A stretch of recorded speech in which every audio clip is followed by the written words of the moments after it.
Hello class 8 SST में हम next chapter हम स्टार्ट कर रहे हैं जो है हमारा चैप्टर नंबर 10 और इस चैप्टर का नाम है इंडिया आफ्टर इंडिपेंडेंस। आज़ादी के बाद जो इंडिया है ना, आज़ादी के बाद इंडिया आफ्टर इंडिपेंडेंस यानी कि आज़ादी के बाद जो इंडिया में क्या क्या हुआ था, क्या क्या इम्पोर्टेंट डिसीजंस लिए गए थे, इसके बारे में हम इस चैप्टर में हम पढ़ेंगे।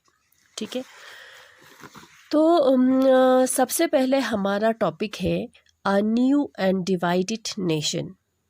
आप लोगों को याद होगा कि इससे पहले वाले चैप्टर में हमने किस बारे में हमने पढ़ा था, मूवमेंट्स के बारे में पढ़ा था, आज़ादी के लिए स्ट्रगल के बारे में हमने पढ़ा था, आंदोलन के बारे में हमने पढ़ा था कि किस तरह से बहुत मुश्किल से स्ट्रगल करके इंडिया को आज़ादी मिला था।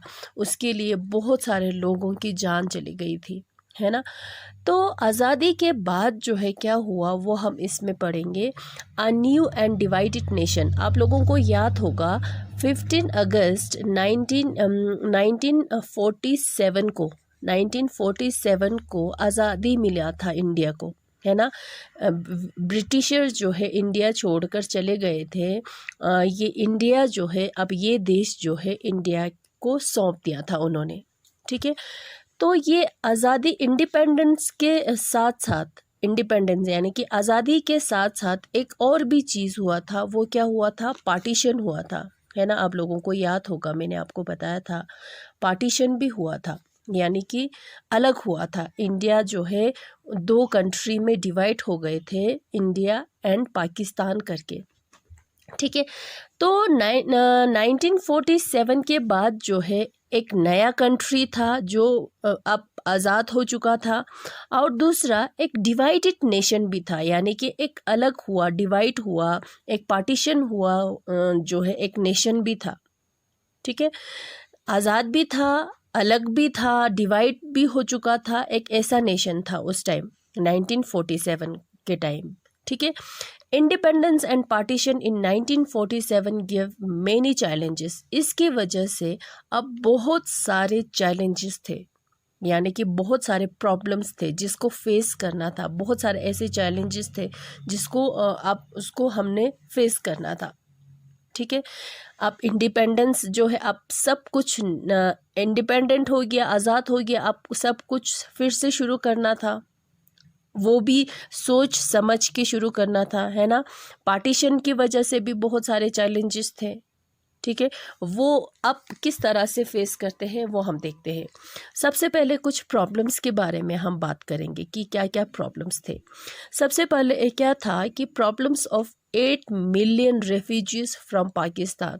उस टाइम 1947 के टाइम पे ऐसे 8 मिलियन लोग जो है इंडिया में आए हुए थे। कहाँ से? पाकिस्तान से आए हुए थे। अब इन 8 मिलियन लोगों को क्या चाहिए था? घर चाहिए था, जॉब चाहिए था, ये सब दिलाना था, एक प्रॉब्लम था।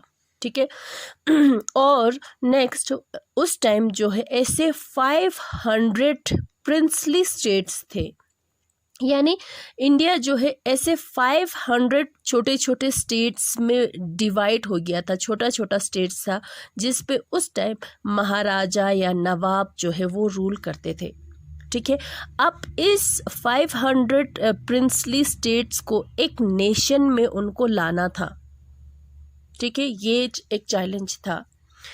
Need a political system that would serve the hopes and expectation of people. अब एक ऐसा पॉलिटिकल स्ट्रक्चर, एक ऐसा पॉलिटिकल सिस्टम बनाना था जिससे लोगों की जो उम्मीदें जो है उस पे वो जो है उस पे खरा उतरे, यानी कि वो भी पूरा हो।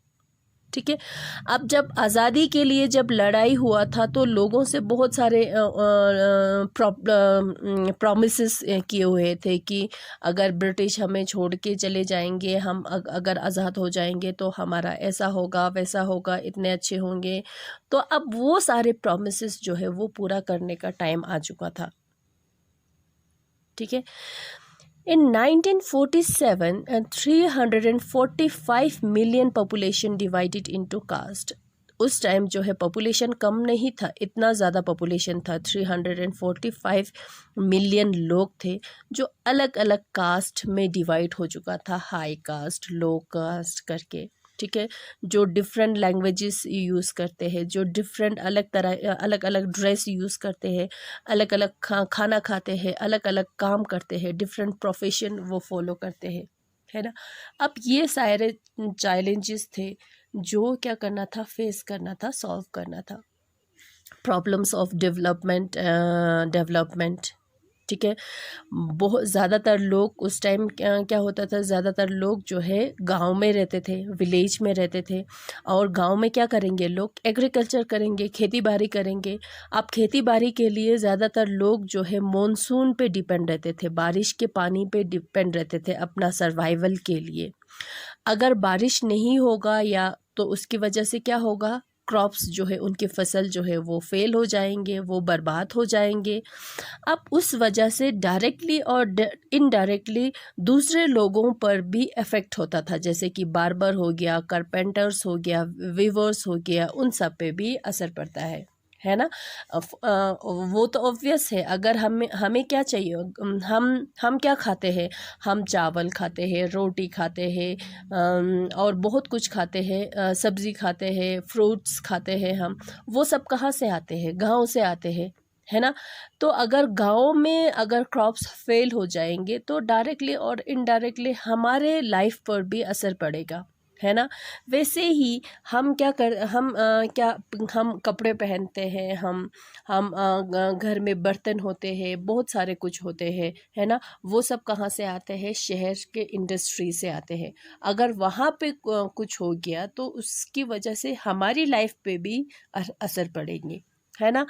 फैक्ट्री वर्कर्स लीव इन स्लम्स। उस टाइम जो है फैक्ट्री में काम करने वाले जो लोग होते हैं वो स्लम, यानी कि स्लम एरिया क्या होता है, एकदम क्राउडेड प्लेस होता है जो शहर में होता है, बिल्कुल क्राउड होता है, ना उनका घर अच्छा होता है, ना सब कुछ, उनको फैसिलिटीज़ अच्छे नहीं मिलते हैं, मगर पैसों की कमी की वजह से वो लोग स्लम में रहने पे मजबूर हो जाते हैं। तो उस टाइम जो है ऐसे भी थे, ठीक है। Unity and development had to go hand in hand, ठीक है। एक तरफ से डेवलप भी करना था, डेवलपमेंट भी लाना था, तरक्की भी लाना था, है ना। ब्रिटिशर ने सब कुछ तहस नहस करके रखा हुआ था, लूट लिया था उन्होंने इंडियंस को। आप लोगों को याद होगा जो ब्रिटिश रूल के बारे में हमने पढ़ा था, इंडियंस को पूरा उन्होंने लूट लिया था। अब एक तरफ डेवलपमेंट भी लाना था, दूसरी तरफ यूनिटी भी ज़रूरी था। लोग जो है अब एक दूसरे से लड़ाई नहीं करना चाहिए, अब लोग जो है यूनाइट होना चाहिए, यानी कि एक होना चाहिए। ये अब यूनिटी भी होना चाहिए और डेवलपमेंट भी होना चाहिए, दोनों they should go hand in hand, okay, ऐसा होना चाहिए था। Fruit of development should reach the all population, otherwise it could create fresh division, rich and poor, cities and countryside. अब जो है डेवलपमेंट का जो फ्रूट है, जो फल है, वो सब पे पहुंचना चाहिए, नहीं तो फिर और डिवीज़न हो सकता है। जिसे इंडिया और पाकिस्तान करके डिवाइड हो गया ना, उसी तरह से और डिवीज़न हो सकता है। और वो कौन कौन सा डिवीज़न हो सकता है, अमीर और गरीब में डिवीज़न हो सकता है, गांव शहर में रहने वाले और गांव में रहने वालों पे डिवीज़न हो सकता है, ठीक है। अब सब कुछ जो भी करना हो, जो भी फैसला लेना हो, जो भी कदम उठाना हो एक नए नेशन को बिल्डअप करने के लिए, वो सब कुछ सोच समझ के उठाने की ज़रूरत है, ठीक है। अब क्या हुआ फिर, आ कॉन्स्टिट्यूशन इज़ रिटन। अब कॉन्स्टिट्यूशन सबसे पहले जो है इंडिया का संविधान के बारे में किस तरह से वो बना। There was a series of meetings between December 1946 to November 1949। दिसंबर 1946 से लेके नवंबर 1949 तक जो है बहुत ज़्यादा मीटिंग्स हुआ। उन जो अलग अलग जो मीटिंग्स में कौन अलग अलग कंट्री के अलग अलग जगहों से आते थे, अलग अलग पॉलिटिकल पार्टी से आते थे, ठीक है। उनका बहुत ज़्यादा काफ़ी टाइम जो है उनका मीटिंग हुआ on the countries political future, किसके लिए हुआ कि अब हमारे कंट्री का पॉलिटिकल फ्यूचर जो है अब हम कैसा बनाएंगे, इस देश को कैसा बनाएंगे, इस बात को लेकर काफ़ी मीटिंग हुआ। 1946 से 1949 तक हुआ। Meetings of this constituent assembly held in new Delhi. जो ये मीटिंग होता था, जो कॉन्स्टिट्यूएंट असेंबली का जो मीटिंग होता था, वो कहाँ होता था? न्यू दिल्ली में होता था। This resulted in the framing of Indian Constitution came into effect on 26 जनवरी 1950। इस मीटिंग का नतीजा क्या हुआ? इंडिया का कॉन्स्टिट्यूशन बना, यानी कि इंडिया का संविधान बना, जो कब से इफेक्ट में आया? 26 जनवरी 1950 से। ठीक है, अब हम देखते हैं कि उस कॉन्स्टिट्यूशन में, इंडिया के उस संविधान में क्या क्या इंक्लूड किया, फीचर्स ऑफ कॉन्स्टिट्यूशन, उसमें क्या क्या इंक्लूड किया। ठीक है, सबसे पहले यूनिवर्सल एडल्ट फ्रेंचाइज यानी कि राइट टू वोट दिया गया। ठीक है, इससे पहले अंग्रेज़ों का शासन था, अंग्रेज़ों का रूल था, तो वो लोग कहाँ देंगे लोगों को वोट करने का जो अधिकार जो है, वो राइट जो है वो नहीं देते थे। तो all Indians above age of 21, उस टाइम जो है 21, अभी 18 है ना, अभी जो है 18 है, मगर उस टाइम आज़ादी के बाद जो है आज़ादी के बाद जो है 21 रखा गया, अभी तो 18 ईयर्स है ना। तो वो सारे इंडियंस जो 21 ईयर्स हो गए हो या उससे ज़्यादा हो गए हो, उनको वोट देने का अधिकार दिया गया। ठीक है, कब? जब भी कोई स्टेट इलेक्शन होता है या जब भी कोई नेशनल इलेक्शंस होता है, तो उस इलेक्शन में इंडिया के लोग जो है, जो 21 ईयर्स हो या उससे ज़्यादा हो, तो वो लोग क्या कर सकते हैं? वोट कर सकते हैं। तो ये एक मेन इम्पॉर्टेंट फीचर था इंडिया के कॉन्स्टिट्यूशन का। ठीक है, उससे पहले जो है इंडियंस को वोट करने का हक नहीं था। ठीक है, फिर उसके बाद नेक्स्ट कौन सा इंक्लूड किया? Equality before law. ठीक है, इट गारंटीड, कॉन्स्टिट्यूशन ने ये गारंटी दिया equality before the law to all citizens regardless of their caste और रिलीजन। तो उन्होंने ये बोला कि इंडिया का जो भी लोग हो, जो जिस कास्ट से भी वो बिलोंग करते हो या जिस रिलीजन को वो फॉलो करते हो, उसके रिगार्डलेस जो है सारे कानून के सामने इक्वल है। They are equal before law, कानून के सामने हर कोई बराबर है, किसी के साथ कोई डिस्क्रिमिनेशन नहीं होगा। ठीक है, ये इंक्लूड किया गया। फिर स्पेशल प्रिविलेजेस, उसमें क्या होता है? It offer special privileges for poorest and most disadvantages Indians. इसमें स्पेशल प्रिविलेजेस में क्या दिया गया कि जो इंडिया में रहने वाले लोग जो बहुत ही ज़्यादा पुअर है, पुअरेस्ट है, और जो जिनको बहुत मोस्ट डिसएडवांटेजेस है, यानी कि बहुत ही ज़्यादा बैकवर्ड है, ठीक है, उनको स्पेशल प्रिविलेजेस दिया गया। ठीक है, इंडियंस जो for lowest caste seat reserved in legislature and job also. जो लोएस्ट कास्ट होता है ना, जो सबसे सोसाइटी में जो लो कास्ट के लोगों को के लिए अब सीट रिजर्व रखने लगा। कहाँ पे? लेजिस्लेचर में, या जॉब, कहीं जॉब के लिए अप्लाई करना हो तो उनके लिए जो लोएस्ट कास्ट के लोग हैं उनके लिए अलग से सीट रिजर्व रखा।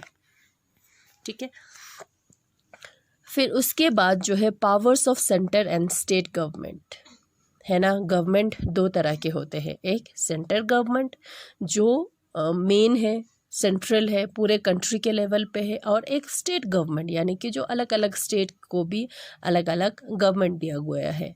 ठीक है, अब जो है after many days of discussion it was decided to provide 3 list of subject, union list, state list and concurrent list. अब जो है, अब सेंटर गवर्नमेंट में क्या क्या पावर होगा, स्टेट गवर्नमेंट का क्या क्या पावर होगा, है ना। अब इस बात के लिए बहुत ज़्यादा डिस्कशन होने लगे। ठीक है।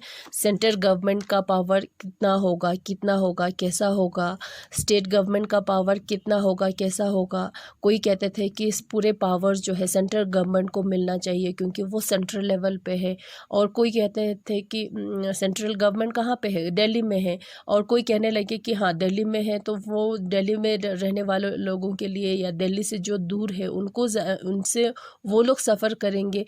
तो बहुत ज़्यादा उस पर बहस हुआ। तो बहस के बाद जो है, डिस्कशन के बाद जो है, इस नतीजे पर वो लोग पहुँचे कि हम क्या करेंगे, we provide 3 list of subject, 3 list देंगे। कौन सा, यूनियन लिस्ट, स्टेट लिस्ट और कॉन्करेंट लिस्ट करके, ठीक है। अब ये लिस्ट कौन कौन से है, यूनियन लिस्ट है, स्टेट लिस्ट है, कॉन्करेंट लिस्ट है, ठीक है। अब ये यूनियन लिस्ट जो है किसका है, यूनियन लिस्ट में वो आएंगे जिस पे सेंट्रल गवर्नमेंट का हक होगा, ठीक है। स्टेट लिस्ट में वो सारे सब्जेक्ट्स आएंगे जिसमें स्टेट गवर्नमेंट का हक होगा, और कॉन्करेंट लिस्ट में वो सारे सब्जेक्ट्स आएंगे जिस पे सेंट्रल गवर्नमेंट और स्टेट गवर्नमेंट दोनों का हक होगा, ठीक है। जैसे कि यूनियन लिस्ट में फॉर एग्जांपल टैक्स हो या डिफेंस को लेकर हो या फॉरेन अफेयर्स हो, इन सब सब्जेक्ट पे सिर्फ सेंट्रल गवर्नमेंट जो है कानून बना सकते हैं, यानी कि वो लोग फैसला ले सकते हैं, सिर्फ सेंट्रल गवर्नमेंट फैसला ले सकते हैं किस रिलेटेड, टैक्स हो या डिफेंस हो या फॉरेन अफेयर्स हो, ठीक है। और एजुकेशन या हेल्थ के मामले में स्टेट गवर्नमेंट जो है वो डिसीजन ले सकते हैं, और या फॉरेस्ट हो, एग्रीकल्चर हो, इस मामले में दोनों सेंट्रल गवर्नमेंट और स्टेट गवर्नमेंट जो है दोनों का इस पे अधिकार होगा, इस पे दोनों, ठीक है। इस तरह से पावर्स को उन्होंने डिवाइड कर दिया, ठीक है, किसमें, सेंट्रल गवर्नमेंट और स्टेट गवर्नमेंट में। अब देखो, उसके बाद है लैंग्वेज जो हम यूज़, भाषा, ठीक है। Many members believe that English should live with British and Hindi should be use. अब बहुत सारे ऐसे, अब उस पर भी डिस्कशन होने लगे लैंग्वेज को लेकर भी, ठीक है। बहुत सारे मेंबर्स ने ये बोला कि अब ये जो इंग्लिश जो है, जो ब्रिटिश का लैंग्वेज है, इंग्लिश जो है, इसको भी हमें बाहर कर देना चाहिए। जैसे कि हमने ब्रिटिशर को हमने अपने देश से बाहर किया, उसी तरह से इंग्लिश लैंग्वेज को भी हमें बाहर कर देना चाहिए, और उसके बदले में, इंग्लिश के बदले में हमें हिंदी यूज़ करना चाहिए, ठीक है। मगर ये भी प्रॉब्लम था, ऐसे भी प्रॉब्लम थे, ऐसे भी इंडियंस थे जिनको हिंदी बोलना नहीं आता था, तो उन्होंने अपोज कर दिया, ठीक है। उन्होंने बोला कि अगर हिंदी पूरा यूज़ होगा तो हमारा क्या होगा, जो हमें हिंदी नहीं आता है। उसमें से एक था टी कृष्णा मंचारी जो है, वो साउथ इंडियन होते हैं ना, उनको ये हिंदी नहीं आता था। तो कृष्ण मंचारी ने पूरे साउथ इंडिया की तरफ से, साउथर्न पार्ट की तरफ से उन्होंने बोला कि अगर हिंदी हम पे थोपा गया तो हम अलग हो जाएंगे, हम सेपरेट हो जाएंगे, इंडिया से हम अलग हो जाएंगे। आप इस तरह से हिंदी नहीं थोप सकते, हमें हिंदी नहीं आता है, हमें हिंदी बोलना नहीं आता है। तो फाइनली क्या हुआ, ये एक कॉम्प्रोमाइज़ कर दिया कि इट वाज डिसाइडेड, ये डिसाइड किया, ये कॉम्प्रोमाइज़ किया कि हिंदी जो है हमारा ऑफिशियल लैंग्वेज होगा इंडिया का, और इंग्लिश जो है उसको हम यूज़ कर सकते हैं। कहाँ पे यूज़ करेंगे, कोर्ट में या कहीं और सर्विस करते हो, या कम्युनिकेशन, एक स्टेट में, जब एक स्टेट से दूसरे स्टेट में जब कम्युनिकेशन होता है, जब बातचीत होता है, तब हम इंग्लिश यूज़ कर सकते हैं, ठीक है। तो ये फैसला लिया, ऑफिशियल हिंदी को ऑफिशियल लैंग्वेज बनाया, तो हिंदी जो है उसको हम यूज़ करेंगे कहाँ पे, कोर्ट्स में, सर्विस में, कम्युनिकेशन जब टू स्टेट और when they communicate between the state, one state to another, they will use English, okay. ऐसा डिसीजन लिया। Many Indians contributed in the framing of constitution. बहुत सारे इंडियंस ने इंडिया के संविधान को बनाने में बहुत ज़्यादा योगदान दिया, कंट्रीब्यूशन दिया, मगर मोस्ट इम्पोर्टेंट रोल जो प्ले किया था डॉक्टर बी आर अम्बेडकर ने। ठीक है, बी आर अम्बेडकर जो उस टाइम जो है ड्राफ्टिंग कमेटी का चेयरमैन था, वो चेयरमैन था। ठीक है, तो उन्होंने डॉक्टर बी आर अम्बेडकर ने बहुत ज़्यादा इम्पोर्टेंट रोल प्ले किया इंडिया के कॉन्स्टिट्यूशन को बनाने में। ठीक है, जब फाइनल ये ख़त्म हो के जब कंप्लीट हुआ, कॉन्स्टिट्यूशन बन के कंप्लीट हुआ, तो जब फाइनल स्पीच दिया उन्होंने, किसने, डॉक्टर बी आर अम्बेडकर ने जब फाइनल स्पीच दिया तो उन्होंने ये बोला कि political democracy had to be accompanied by economic and social democracy. हाँ, हमने लोगों को पॉलिटिकल डेमोक्रेसी दे दिया, लोगों को वोट करने का अधिकार दिया, इट मीन्स जो लोगों को क्या पॉलिटिकल डेमोक्रेसी दिया। ठीक है, अब हमें क्या करना है, जो इकोनॉमिक और सोशल डेमोक्रेसी को भी साथ साथ में लेके चलना होगा। ठीक है, तो उन्होंने ये बोला कि इन पॉलिटिक्स में हम इक्वल है, क्योंकि हाँ, अगर मैं 20 इयर्स के होंगे या कोई 21 इयर्स के होंगे या कोई और 21 इयर्स के होंगे, तो दोनों को हक मिलेगा, वोट करने का हक दोनों को मिलेगा, चाहे मेरा कास्ट जो भी हो, उसका कास्ट जो भी हो, मेरा रिलीजन जो भी हो, उसका रिलीजन जो भी हो, दोनों को मिलेगा। इसका मतलब है हम इक्वालिटी है, पॉलिटिक्स में हम इक्वल है। In social in economic life we will have inequality, मगर सोशल और इकोनॉमिक लाइफ में इनइक्वालिटी है ना, कि सोसाइटी में सारे कास्ट जो है, सारे लोग बराबर नहीं है, अलग अलग कास्ट के नाम पे डिवाइड है। इकोनॉमिक लाइफ में भी कोई बहुत ज़्यादा अमीर है, कोई गरीब है, तो वो इक्वालिटी नहीं है। In politics we recognise the principle of one man one vote and one value. Politics में हमने ये बोला कि हमें क्या होगा, एक इंसान को एक वोट देने का, वन मैन वन वोट, उसका एक वोट देने का हक मिलेगा, है ना, उसके वोट को क्या एक वैल्यू मिलेगा, हाँ 1 2 3 करके, है ना, वैल्यू मिलता है। But in our social in economic life we continue to deny the principle of one man one value. मगर सोशल और पॉलिटिकल लाइफ में हम हमेशा से लोग ये डिनाई करेंगे कि वन मैन वन वैल्यू नहीं है ना। बहुत सारे, तो उनके कहने का मतलब है कि सोसाइटी में जो है क्या है, लोग जो है बहुत ज़्यादा डिवीज़न है, रिलीजन के नाम पे डिवीज़न है, कास्ट के नाम पे डिवीज़न है, तो इट मीन्स वन वैल्यू नहीं है ना। मगर पॉलिटिक्स में हमें वन वैल्यू है, क्योंकि एक वोट देने का हक मिलेगा, तो उस वोट को एक करके उसको एक वैल्यू भी दिया जाएगा, है ना। तो उनके कहने का मतलब है कि हमें ये सब, अब इन सब में भी हमें क्या करना चाहिए, इन सारे प्रॉब्लम्स को भी हमें सॉल्व करना चाहिए। ठीक है, तो ऐसा हुआ था, ये सारे डिसीजंस हुआ था, ये सारे फैसले लिए गए थे इंडिया आज़ादी के बाद। 1947 के बाद क्या हुआ था, सबसे पहले कॉन्स्टिट्यूशन बना था, है ना, और कॉन्स्टिट्यूशंस में ये सारे फीचर्स जो है, उसमें फीचर्स जो है इंक्लूड किया गया था। ठीक है, आज हम यहीं तक करेंगे, नेक्स्ट क्लास में हम इसको कंप्लीट करेंगे। ठीक है, थैंक यू।